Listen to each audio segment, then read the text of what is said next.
Yeah, it's normal. Farbrengens. Yeah. Do you want one with a staple, or did you write on it? I wrote on it. Do you want me to get you a staple? No, good. You okay? Yeah, okay. Because I found a stapler yesterday, so Okay. it's just, it is nicer to have a stapler. Okay, let's go. Okay, yesterday we learned Azoy. Wait, where's the mimer? I have to find the mimer. Why didn't I have the papers in the mimer? Wouldn't that be a smart thing to do? I guess not, huh? Okay. We learned that we learned two things about the timing of Sfiras Eimer.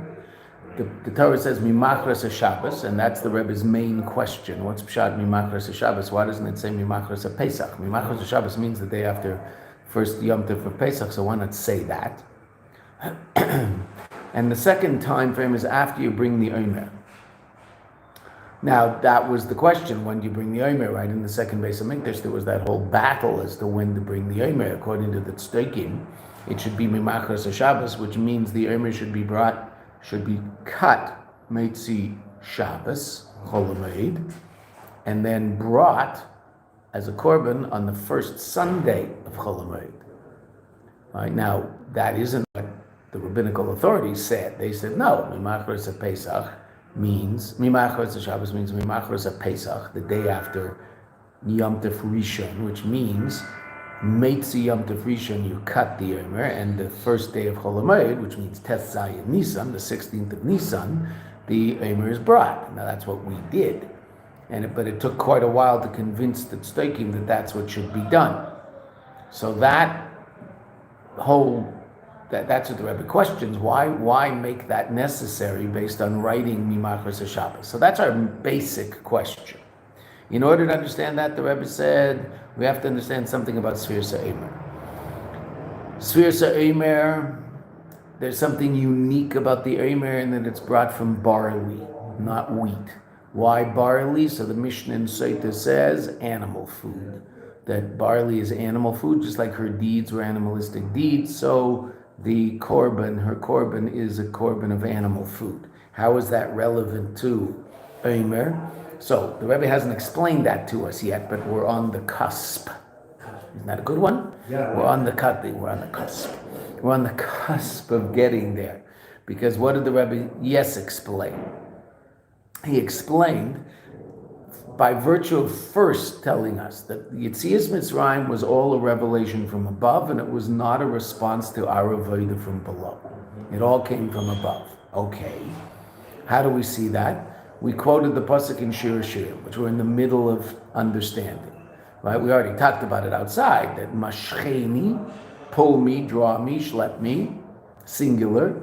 Acharecha narutza, after you we will run, plural. Heviani amelech hadarav, the king will bring me into his chambers, singular. Who's going to close the door? I think everybody knows what we're talking about.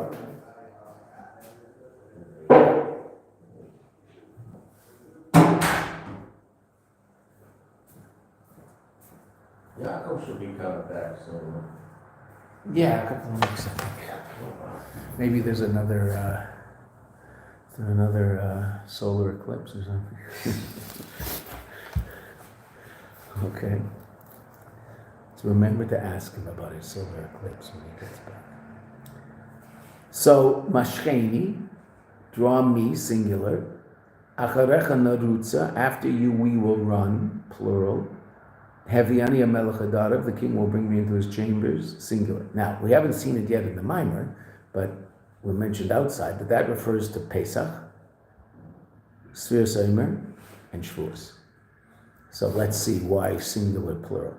Pesach, the miracles from above, what did we learn? They only affect the Nefesh Elokis.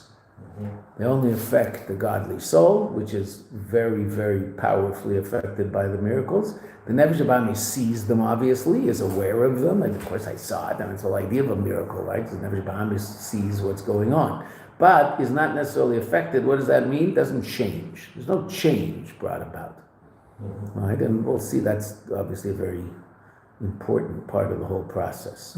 Okay, so we made it to 3 lines down on page 54. Right? How do we know that Yetzias Mitzrayim hadn't yet penetrated into us? Well, the Rebbe doesn't say here, but we know this just because we know this. We're still on the 49th level of Tuma, but also what the Rebbe says, like you said, that we ran away. Right? We had to run away. Well, what do you run away from? You only run away from something that holds power over you. Okay. So that's Mashcheni. Right? So let's start from the Kol Zeh, second line.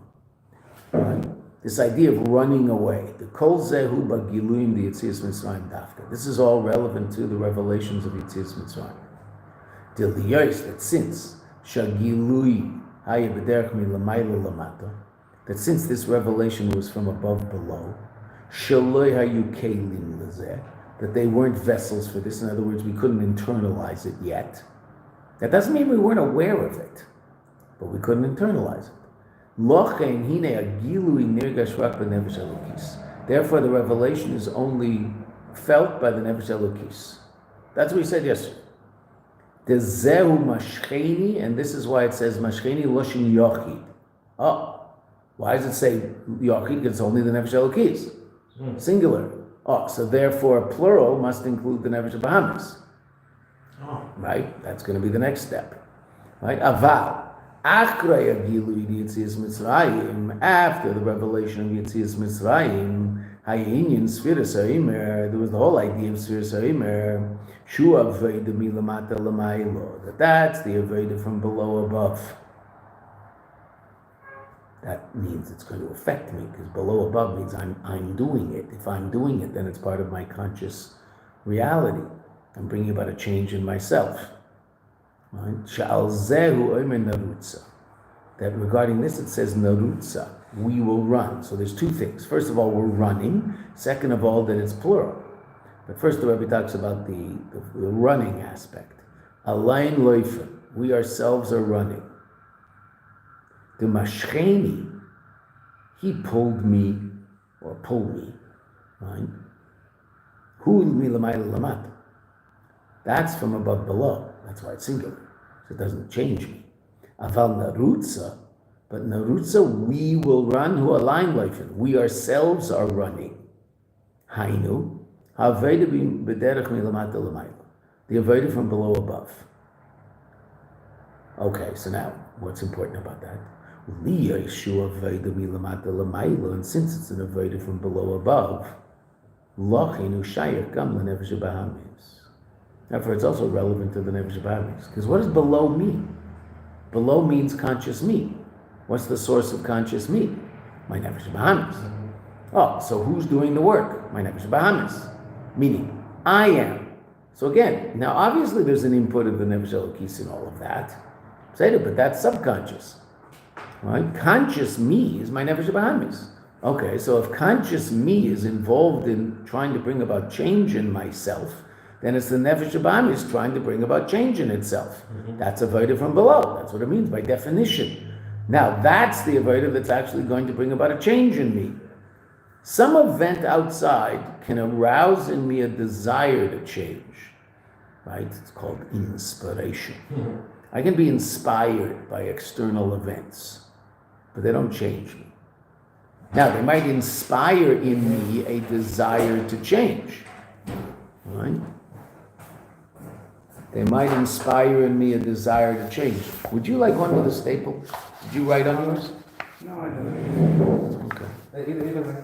I mean, I found the stapler, so if you want, you can have with a staple. You can have two, one for your right eye, one for your left eye. So how you do.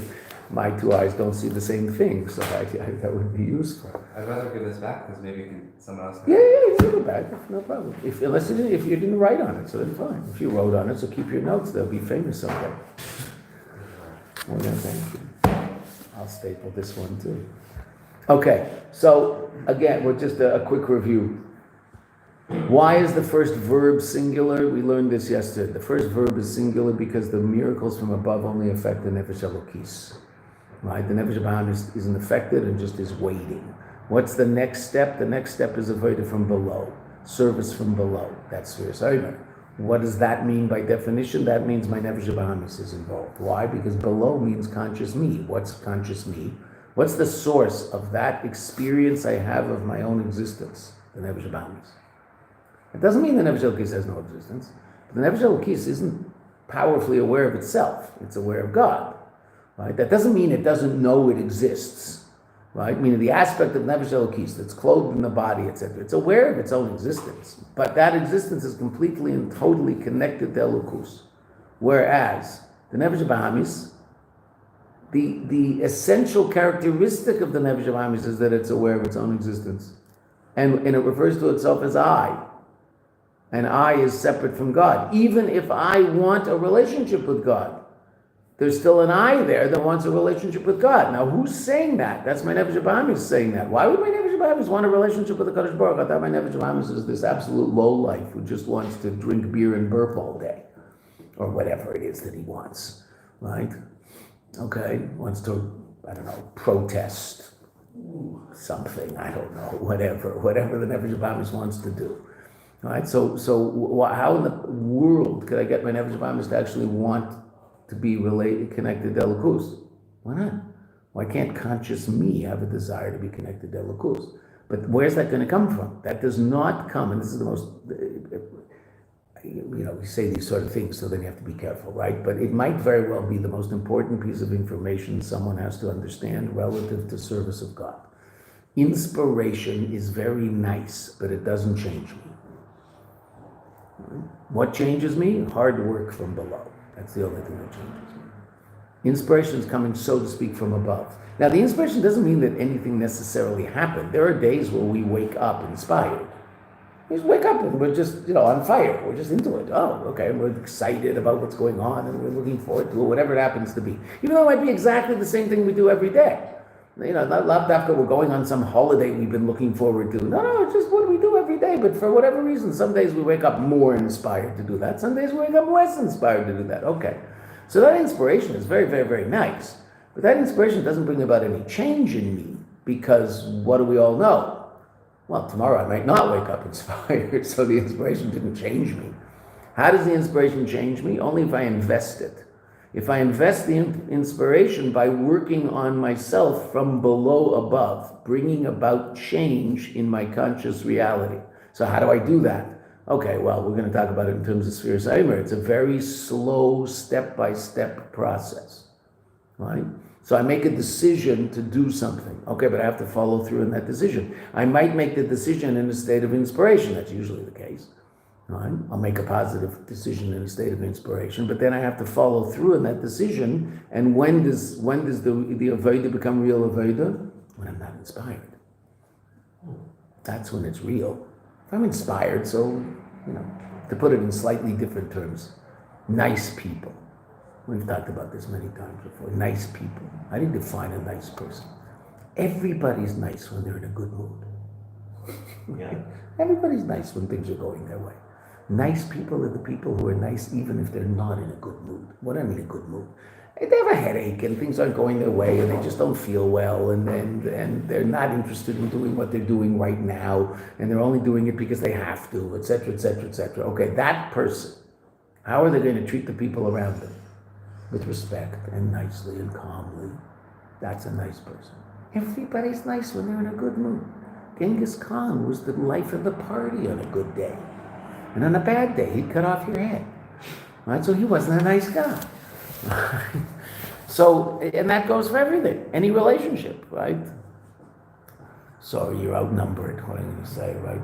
Marriage is about the moments lacking inspiration. When you're inspired by your love for your wife, so then of course the relationship is gonna flourish and be wonderful. What about if you're just so stuck in yourself for whatever reason, and that happens to everybody. You just sort of can't see past yourself, and you're not so inspired about that relationship, and you're not so inspired about yourself, and you're not so inspired about anything at this particular moment because you're just sort of blah. Right, which can happen, and it happens to most people. Right, okay, so then how do you treat your wife? If you treat her with the same love and devotion as you do when you're inspired by it all, so then the marriage works. Right? That's when it works. If you don't, then First of all, the inspiration is going to be fewer and farther between, and it's not going to want to hang around you because you're not nice when you're not in a good mood, right? So, we're not all. I mean, sometimes I think people think you're putting a pin in a balloon, that you're going to meet someone and you're always going to be inspired by them. You're not always inspired by them. You're not always inspired by yourself. What's the other meaning? You're always going to be inspired by someone else. Are you always inspired in your relationship with the Kadosh Baruch Hu? No. Are there moments of great inspiration? Yes, absolutely, 100%. Is that all the time? No, there are times when you just, I have to daven Marv. I don't really feel like davening Marv, but it's, between now and sometime I'm going to go to sleep, and between now and then I have to daven Marv. Why? Because you just daven Marv. That's just what you do. Right? So you have to daven Marv. You're tired and your head hurts, and you had it was a difficult day. Right? Okay. It's a great day. You're still tired and your head hurts. Whatever. So have to daven Marv. Right? And that's the event that brings about a real change in me when it's coming from below. If I'm davening Marv because I just heard this incredible class about davening Marv, and I'm just on fire about davening Marv, and I've been waiting all day to daven Marv because it's just so exciting. So, but then so what's impressive is the inspiration in general. Marv is just an expression of that, right? But then there's also times when I'm not so. Has to come from below. I might be on the 49th level of Tuma. What do I start doing? I start working to get closer to a Kadosh Baruch Hu. The inspiration from the outside is often very important, 100%. We learn things, we experience things, we sit in for brain, we do all sorts of things to bring us to a point of realizing that change is important. But then I have to do the hard work, because without the hard work it doesn't go. Right? The only way you can quit smoking is by quitting smoking. And no one can convince me to quit smoking. I don't smoke, but no one can convince me to quit smoking. I have to quit. Right? And if I don't do the hard work to quit, then it'll never happen. I can watch all the movies, and I can read all the books, and I can watch Tony Robbins inspire me to change, whatever it happens to be, but it's not going to happen. And that's why it's plural, because it's the Nefesh Elokis and the Nefesh Bahamis involved in what? Running to a Kadosh Baruch Hu. So now we also have to explain the running. Why is it running? We're not walking. Specifically running. So let's see. So the Rebbe says, 8 lines down. We will run. Loshen Rabim. 8th line. Page 54. This will also bring about a movement in the Nefesh Bahamis. Why? It's coming from below. And I change myself. I don't change myself by watching videos about exercise. Right? The only way I can possibly change the makeup of my body is by actually exercising. Okay, so too in Ruchnia, same thing.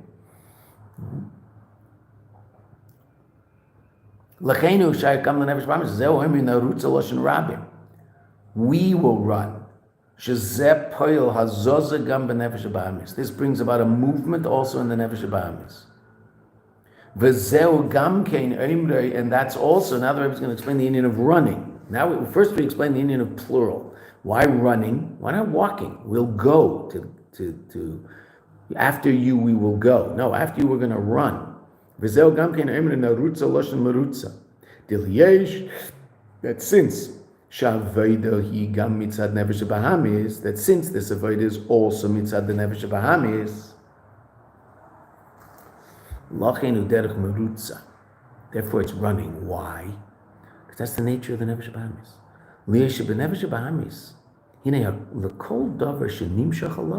Anything that he's drawn to, he runs to it. When the Nefesh Bahamis wants something, it wants it with a brain, it wants it with some passion. The Nefesh Bahamis is passionate. Both the Nefesh Bahamis and the Nefesh Elokis have intellect and emotion. All right? We're going to see there's going to be 3 different levels of bringing about change in the Nefesh Bahamis. But when we get there, we'll discuss it. But there's both. There's intellect in the Nefesh Bahamis. It's the source of conscious, you and me. And there's emotions in the Nefesh Bahamis. Right? There's intellect of the Nefesh Elokis, the desire to understand Elokus and the ability to understand Elokus. And there's the emotions of the Nefesh Elokis, love and fear of God. Okay. But the Nefesh Elokis be'etzim expresses itself through emotion. Through intellect, I'm sorry. The Nefesh Abamis be'etzim expresses itself emotionally. There is intellect of the Nefesh Abamis. Naturally, though, without work, the intellect of the Nefesh Abamis will be subjugated to the emotions of the Nefesh Abamis, and I will spend my intellect rationalizing my emotional desires. Right? I will rationalize how this behavior is okay. Why? Because I like it. Right? So that's bad intellect. Because the difference between emotions and intellect is, I mean, there are obviously a number of differences, but the most basic and simple difference is intellect is objective reality and emotion is subjective reality. How do I feel? Well, I feel however I feel. I mean, you can't tell me objectively what the proper feeling is. There might be a healthier feeling, a less healthy feeling, a healthier emotional reaction to something as opposed to a less healthy emotional reaction to something. Okay, I'll agree with that. That decision is made in my intellect, which is healthy and which is unhealthy. But you can't say that this isn't my reaction. This is my reaction. Whether it was healthy or unhealthy, that was my reaction, and that was my subjective reality.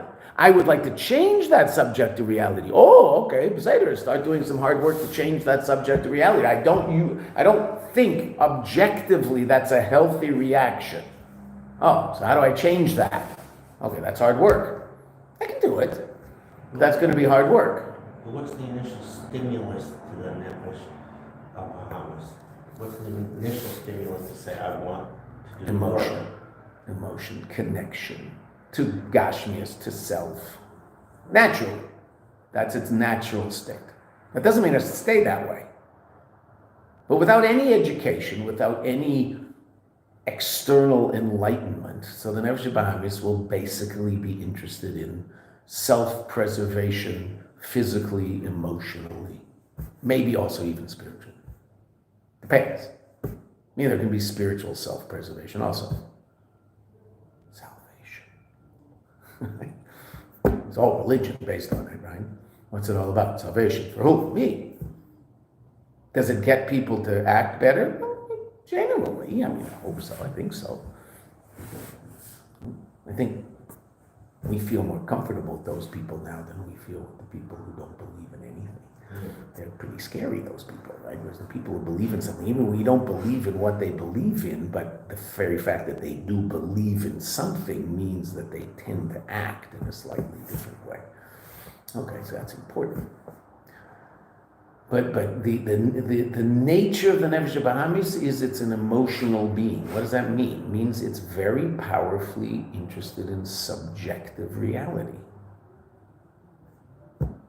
Right? How are you feeling? It's probably a reasonable question to ask someone. Okay. But you might not always ask someone that question. You might have friends that your question is, what mimer are you koching in right now? Right? You're not, obviously you're interested in their emotional state, right? But your question will be, what aspect of intellectual reality are you dealing with right now in order to bring about some sort of control over who you are, and what you're about? What mimer are you cooking in? What mimer are you learning?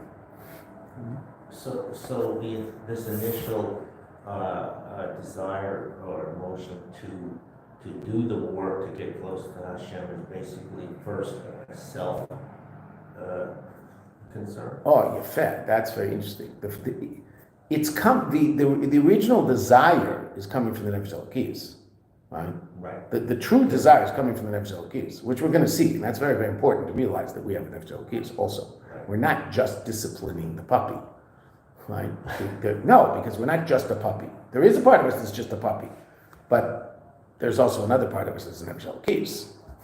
If I can get the Nefesh Elokis to illuminate the Nefesh Bahamis, then I might go somewhere. Okay, that being said, the original impetus is coming from the Nefesh Elokis, but you're right, it has to be translated in such a way that the Nefesh Bahamis can relate to it. At first, what's that going to be? This is good for me. You're right. Remember we talked about this once, that Nefesh Abami said first we'll say Zeh Tov Li. So that's an incredibly positive step that, God, Yiddishkeit, is good and it's healthy and it's positive. That's amazing. Okay, but there will come a point where even the Nefesh Bahamis can say Zeh Tov. This is good. It's also Tov Li, but that's not the issue. Zeh Tov. This is just good. It's true. It's real.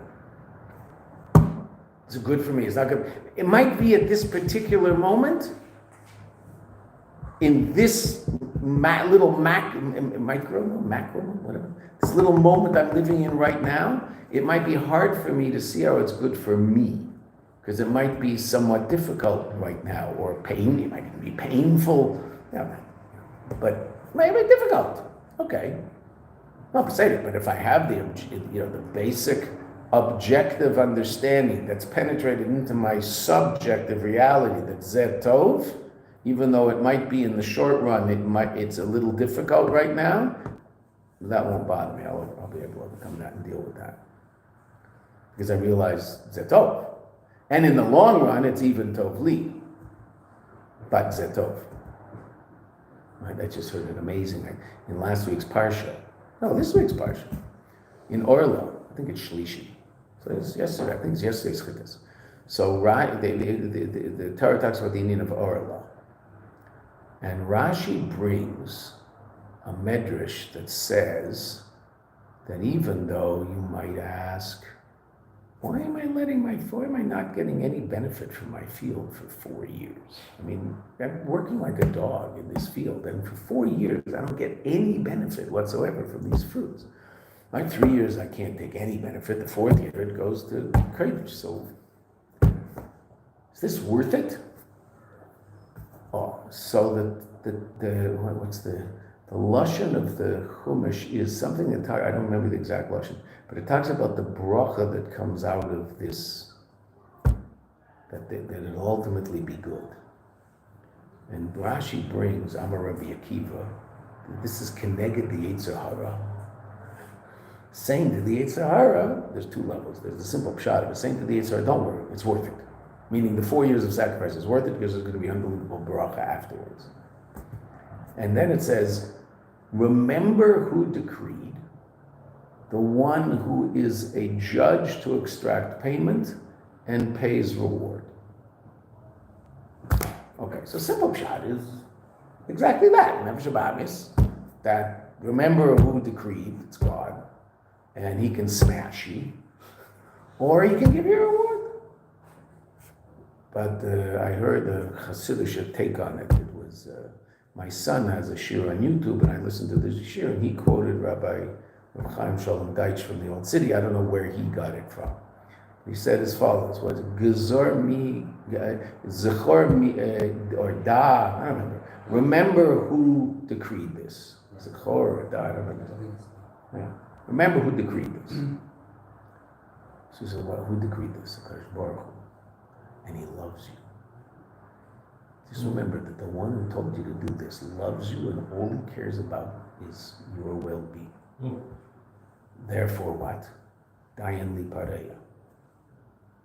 There's no way that anything positive can come about ultimately as a result of not listening to him. Because what he tells you is what's good for you. So even though there might be a temporary advantage to not listening, in the end, not listening is not going to be good for you. Right? Because he loves you, and so he's telling you things that are good for you. Right? But, and also, so remember that he will extract payment. What's the payment? But in the end, this isn't going to be good for you. This is not healthy. Right? So this food might taste good now, but it's just not healthy. If you keep eating this food, it's going to be a bad end. So don't eat it. Right? Okay.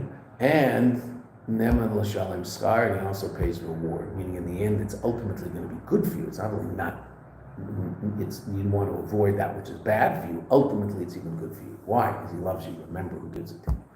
Right? So that's Keneged Yetzer Hara, because the Yetzer Hara is involving me in the whole process. That's true. but in a positive way, not in a negative, not in a whole completely selfish way. But yes, you're right. It's going to start off by, this is good for me, 100%. And it is. And we talk about it all the time. And the Rabbi talks about it, and Chassidus talks about it, and the Rambam talks about it, and everybody talks about the fact that Torah is good for us. There's no question about that. We've talked many, many times. So, okay, is that the ultimate reason that I do it? Hopefully not. Hopefully I can get past that and get to a point that you're doing it. Why? Because it's true. And truth is important. Truth matters. Right? I think, and I'm not talking politics, I'm talking just, our emotional reaction to what's going on in the world. One of the things that bothers us most is the falsehood of it all. It's all based on absolute falsehood. It's not true what they're saying. It's completely false. And that's very annoying. Right? We are not genocidal. That's just annoying. Right? And they are. Their charter is genocidal. Right? As someone on American television said, it's interesting, a non-Jew, an American left-winger on American television said, this whole thing about the Israel being genocidal is really quite ridiculous because Hamas is actually the genocidal people and it's written in their charter. And the only reason they don't do it is they can't. And the Jews can, and they don't. We could wipe them all out in 2 days, right? But we don't. Why not? Because that's not who we are. So that really annoys us, that lack of truth. Now it's about us, okay, so that's even more annoying, right? But it's just so annoying when you see the falsehood of it all. Okay, right? Because truth matters. Truth matters. And Torah is true, and God's true. Nefesh Elokis is true. And when my Nefesh Bahamis is involved in that, that's an incredible thing, but it takes real work because my Nefesh Bahamis isn't necessarily interested in truth, it's interested in what it understands to be good for me in the moment. Now, that doesn't mean it's so stupid that it can't also have long-term goals. It can also have long-term. The Nefesh Bahamis will realize it's good for me to sacrifice now for later. No problem. Everybody exercises.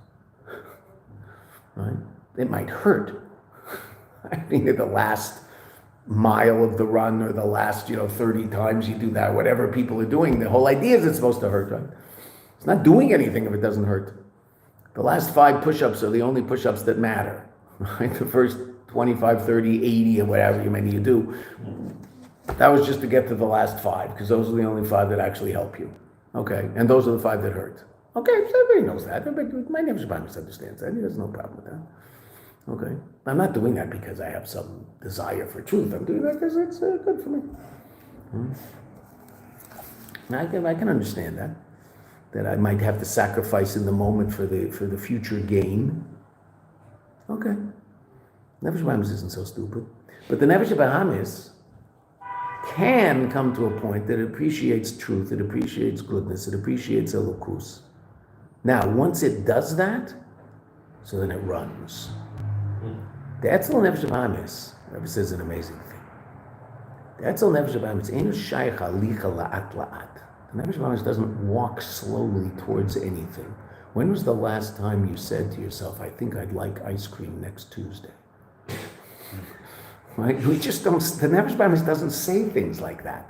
If the Nefesh Bahamis wants ice cream, when does it want ice cream? 2 minutes. Now. 2 minutes ago, exactly. Now. I want ice cream now. And it's funny because relative to that taiva, if a person doesn't, think about it, so they'll get in the car and they'll drive to the store and there's no ice cream in that store, so they'll go to another store. They'll go to 3 or 4 stores at, 2 in the morning looking for the ice cream that they have some taiva for. What are you doing? I want it now. That's the Nefesh Bahamis. That's the nature of the Nefesh Bahamis. Oh, so now what if I get the Nefesh Bahamis into elokus? When does it want elokus? Now. It's not interested in the slow, sure, calm connection, which is the nature of the Nefesh Elokis. So Nefesh Elokis is, as we said, generally expressed through intellect. It has emotions, but it's generally expressed through intellect. Therefore, it's calm, cool, and collected. Nefesh Bahamis has intellect, but it's generally expressed through emotions. Therefore, it's extremely passionate. So when you get the Nefesh Bahamis into elokus, the Nefesh Bahamis is passionate about elokus. That famous saying that the Rebbe got us all to say, we want Mashiach when? Yeah. Now! That's the Nefesh Bahamis saying that. Nefesh Elokis, of course, Nefesh Elokis wants Mashiach. When? Whenever Kadosh Baruch Hu decides, he knows. He's fine, I'm fine. If I have to stay longer in Gullus, okay, that's what God wants. I'll stay longer in Gullus, I have no problem. That's Nefesh Elokis. Because he'll figure out intellectually somehow that, okay, for whatever reason, obviously Gullus is of some use because God wants more of it. Nefesh Elokis has no problem with that. That doesn't mean he doesn't want Mashiach. He wants Mashiach. Why? God wants Mashiach, so he wants Mashiach. But when? Oh, whatever God wants. When the Nefesh Bahamis comes to the realization that Mashiach is a good idea, when does he want it? Now. I don't want to wait. That's the way we had us singing that. Who's singing that? Only the Nefesh Bahamis. We don't want to wait. Right? Who doesn't want to wait? The Nefesh Bahamis doesn't like waiting. The Nefesh Elokis, if you explain to the Nefesh Elokis intellectually why waiting is godly, he'll wait all day. Nefesh Bahamis, that's the Nefesh Bahamis. Ain't a shayach halicha la'at la'at kim b'derech marutza. So that's acharecha narutza. We will run. We, because it's the Nefesh Bahamis and the Nefesh Elokis, or the Nefesh Elokis and the Nefesh Bahamis, and it's narutza. Either way you look at it. Either the Nefesh Bahamis is not nimshach, drawn at all to matters of godliness. It's not interested. Or what? When it is drawn to them, then this drawing to godliness is derech marutza. It runs. It wants it now. And by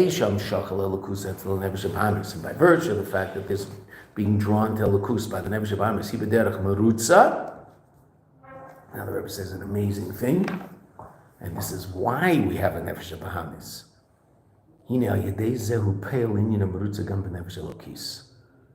By virtue of this, he also brings about inyan marutza, the notion of running, gam b'nefesh elokis, also in the godly soul. The godly soul is infected by the passion of the animal soul and gets into it and also wants elokus now, because the godly soul naturally is, again, cool and calm. It expresses itself in intellect. But if I can get the animal soul to affect the godly soul, the animal soul schleps the godly soul into its passion.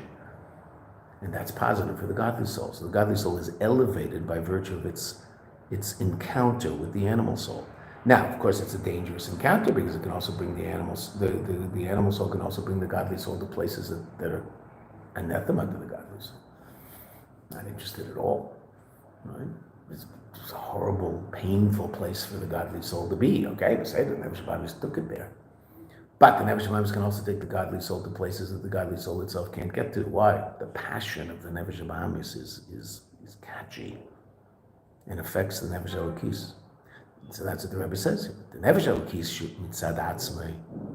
The Nefesh Elokis itself, in be'inin marutza. The notion of running doesn't exist. The Nefesh Bahamis is cool and calm in a positive way, but that can also obviously have negative hashlachot, negative repercussions. Right? It's not running towards anything. It's doing everything in a very calm, calculated way.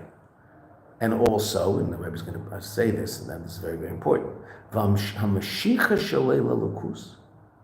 that attraction of the Nefesh Elokis to Elokus, hu b'medida v'agbola, is measured and limited. Why? Because it's its teva. The nature of the Nefesh Elokis is to be drawn to Elokus. That means by definition, its attraction to Elokus is limited because it's its nature. It's limited by what it is.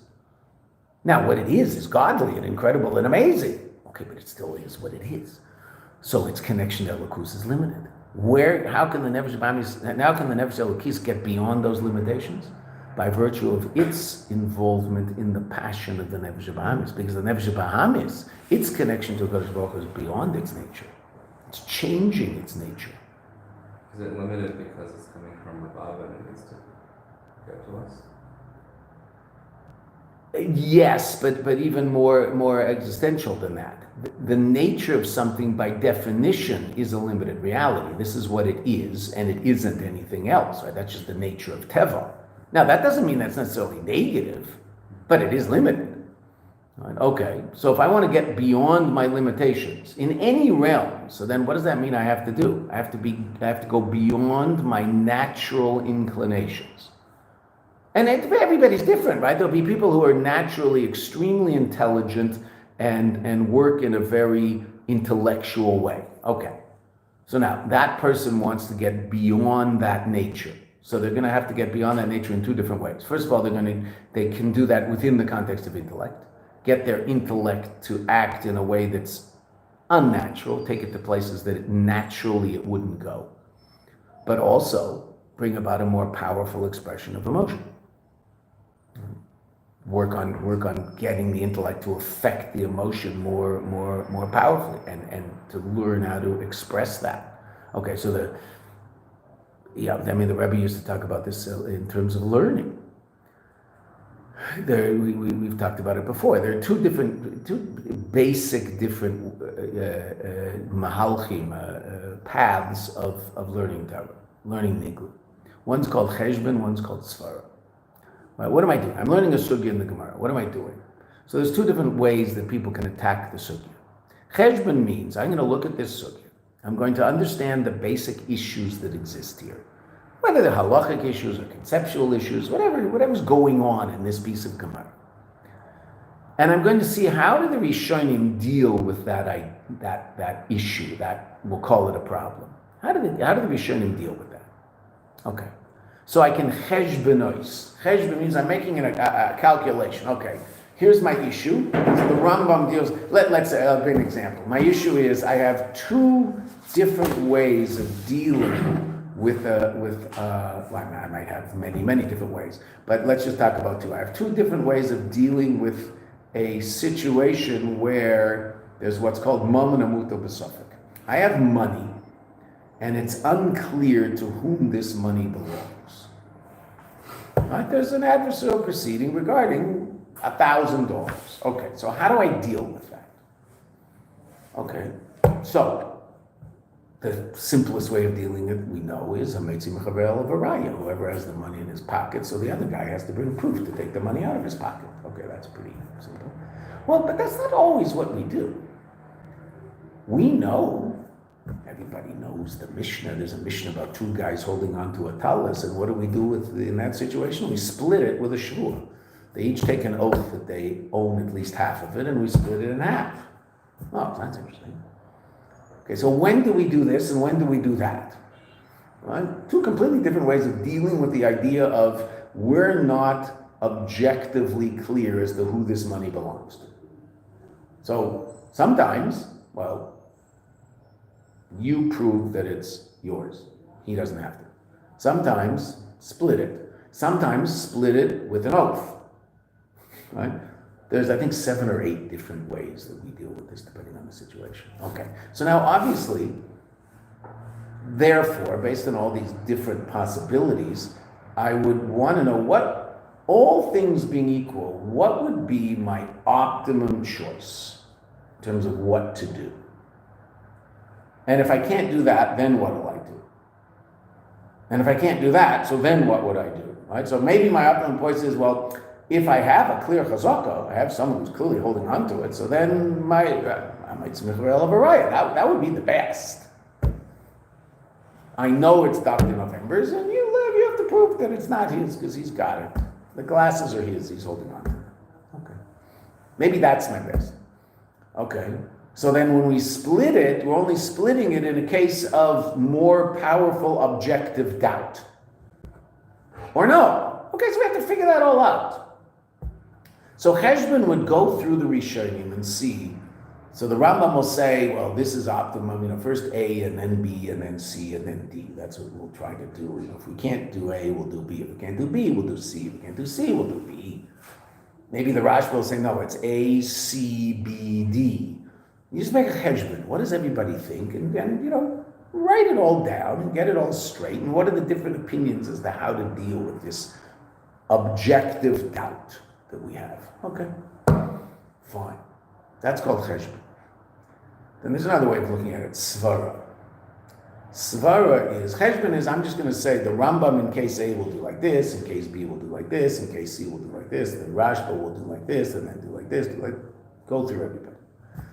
Svara is, I'm trying to understand not so much the cheshbon of it all, how will everybody react to this and how everybody will paskin about this, but I want to know what's the conceptual underpinning of each position.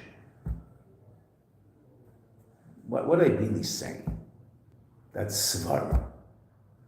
So someone once asked the Rebbe how they should learn, svara or cheshbon. What should they work on? Which of those two different paths of trying to understand the Rishonim and make sense of a sugya am I dealing with? This is the basic conceptual point, and about around this point everybody's arguing. Or I say, no, this one says boom, boom, boom, boom, this one says boom, boom, boom, boom, this one says boom, boom, boom, boom. So Rebbe asked him, what are you good at? He said, cheshbon. So of course, what did the Rebbe tell him to focus on? Svara. What you're naturally good at, you're going to do anyway. You want to get beyond that nature of your intellect? Work on the other one. That's getting beyond nature of it. I mean, even if I'm an intellectual being, that's who I am. My intellect might work a certain way. What's the challenge? Make it work a different way. So why can't it work a different way? I don't understand. What's stopping it? It's nature. Okay, go beyond its nature. Change its nature. Those are two different things. Usually I change the nature by going beyond the nature, but I can change the nature of it. I can now become naturally inclined to svara. I'll look at both ways. Amazing, right? I can do that in Gashmias, right? I can change the nature of my hands by working extremely hard and teaching them how to play piano. And now naturally they just float across the keyboard. How long did that take? Years of hard work. But I changed the nature of my hands. The nature of my hands was they couldn't do that. Now they can. And it might be that, and I do, Dafka. I don't have good hands. I can't play piano either. But I don't have good hands for piano, right? Stubby little fingers are not good for piano, right? Longer, thinner fingers are better for piano. Okay. Could someone with short, stubby fingers become just as good in piano? Yeah, why not? They'll work harder? Yeah, they'll have to work harder, 100%. They'll work harder somewhere. They'll overcome their natural limitation by working harder. Can they do that? No, why not? I understand. If they've decided that's the thing they have to do, then they'll do it. They'll figure it out. This seems like a couple of things you can take from this. One is it seems like a major point here. Huge. And the other thing I wonder is we're all. I'm sorry for interrupting, but we're all naturally. The language they used to use around this time was we're all naturally ore junkies. We're hooked on ore. We're hooked on inspiration. I just want more inspiration. Inspire me. Okay, that's nice. That's good. Inspiration is great. No one's anti-inspiration. But inspiration is not what it's about. It's about the hard work below that comes as a result of the inspiration. I'm 40 pounds overweight. I become powerfully inspired to change. So now I have to diet. And the inspiration isn't going to help me diet. It might help me for the first week. At some point, I'm going to be furious at this diet, right? Just going to hate it. I'm going to do it anyway. I realize my life depends on this because I can't walk around 40 pounds overweight for the next 50 years. I'm not going to make it for the next 50 years. If I'm 40 pounds overweight, I better take off 40 pounds. So Ruchni is the same thing. 100%. And the other thing is, this seems like telling us that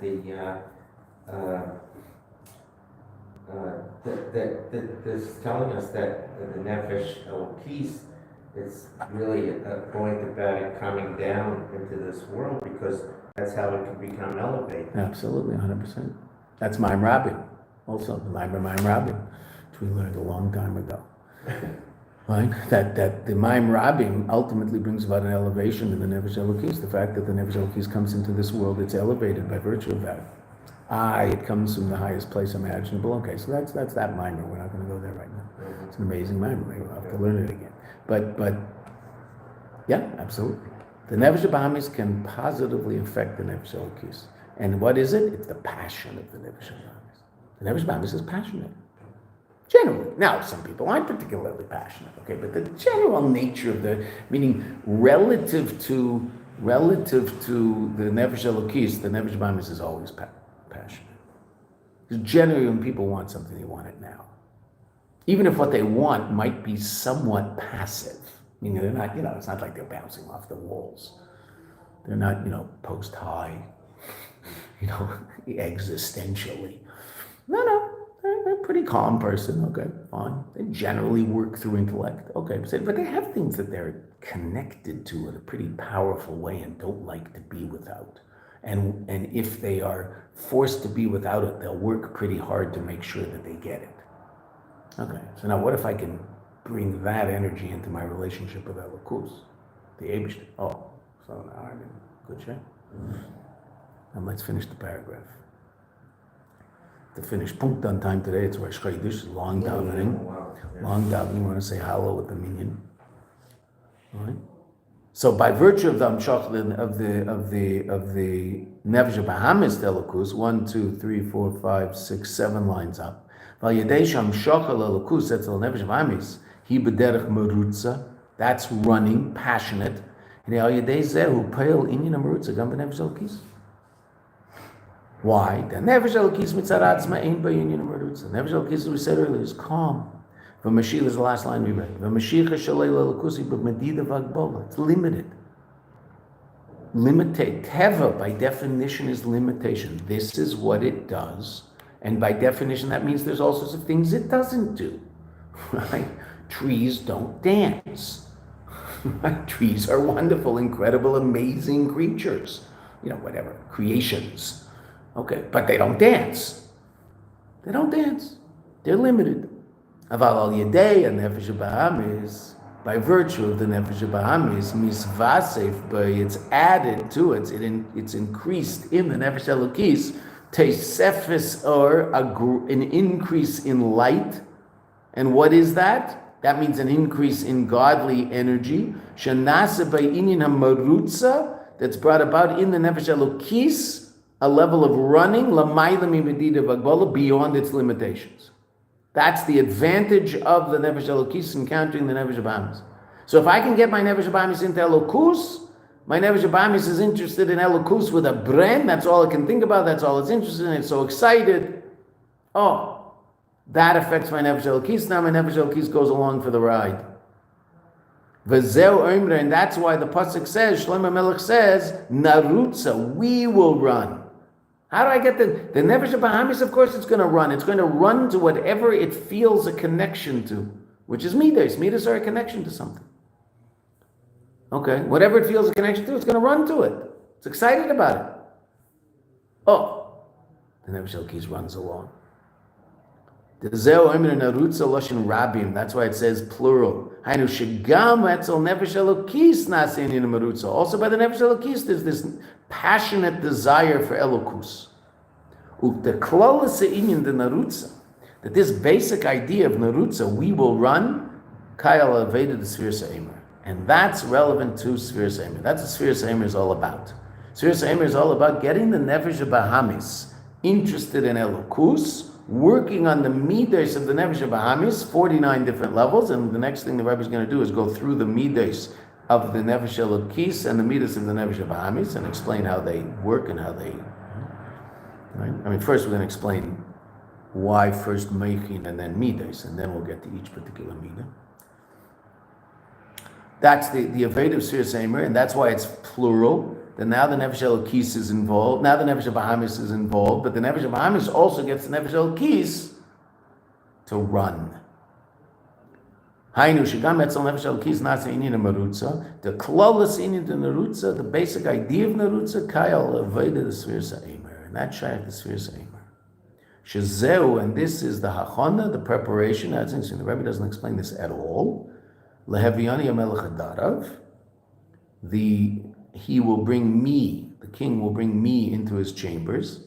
Why is it back to singular? The Rebbe doesn't explain that. We'll talk about it for a second, but the Rebbe doesn't explain it. But first there's Mashcheni, draw me, inspire me from above. It's incredible inspiration from above.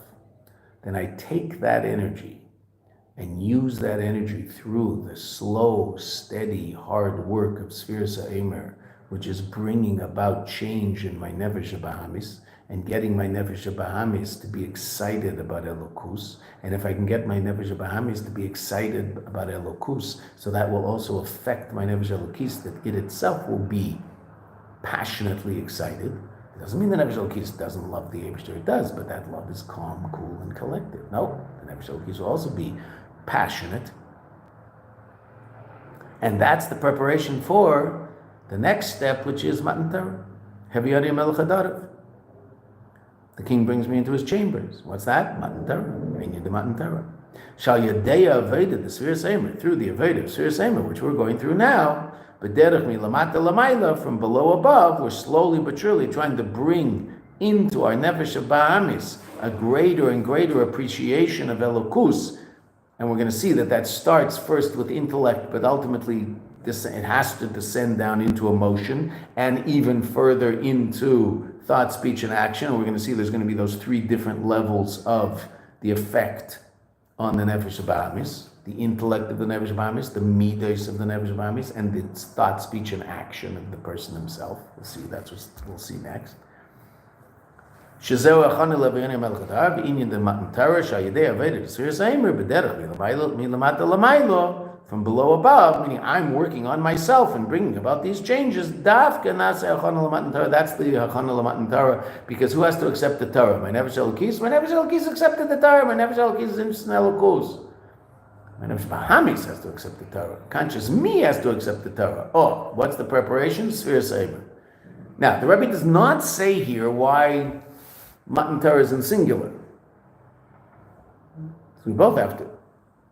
But simple pshat, Rebbe does not talk about it in the mind.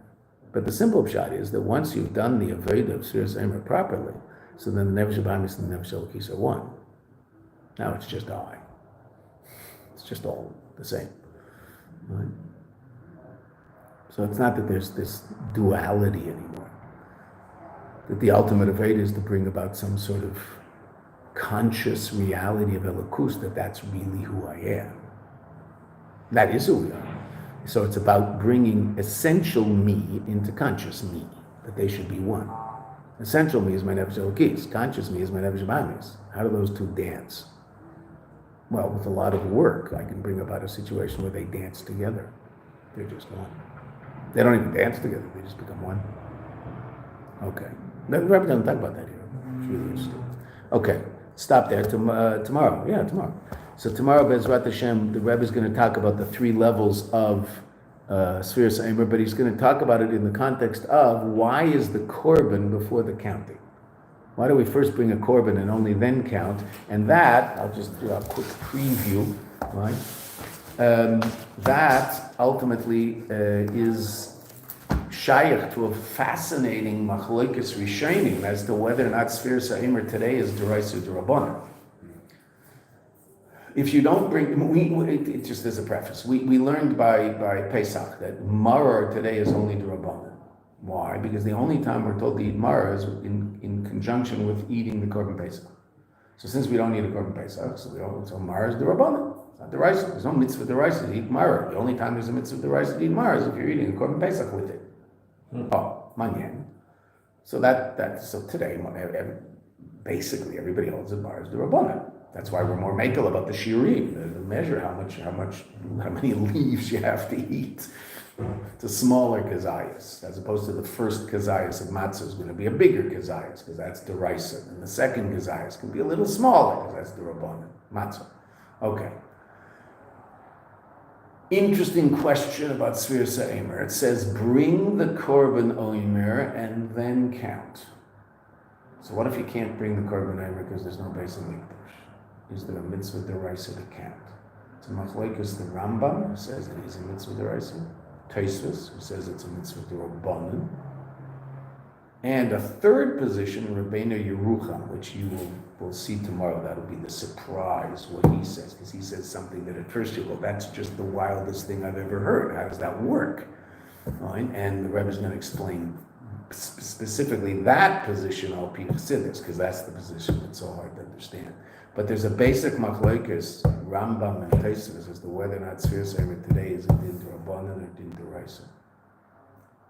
Mitzvah d'Rabbanan or d'oraisa. The Rambam says it's d'oraisa, meaning counting Eimer is separate from, it's a continuation of, but separate from bringing the korban.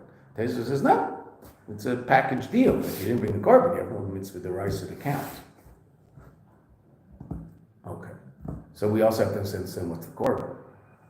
What's that all about? In avodah, because this is all about avodah milamata l'mayla. So then, what is the avodah milamata l'mayla, bringing the korban? What is that in you and I? So that's going to be meichim. That's going to be intellect. First intellect, that's the korban. Then midas, that's Sfiras Eimer. But ultimately, that's going to result in machshava, dibur, ma'aseh, thought, speech, and action, because that's the malchus of each of the weeks. Malchus sheba chesed, malchus sheba gvura. It's going to be the thought, speech, and action of chesed, the thought, speech, and action of gvura, the thought, speech, and action of. So there's going to be 3 different levels: intellect, emotion, action. Now, obviously, of those 3, the easiest to control is emotion, is action. Thought, speech, action. Okay. Next, emotion. Most difficult to have any real effect on it is your intellect. You just say it's what it is. Tomorrow, Bezrat Hashem. Happy ER. It's not quite ER yet. We're getting there. Now, do you remember how I do this, Doc? What do I do now? Yes. Are you sure you want to stop streaming? Yes.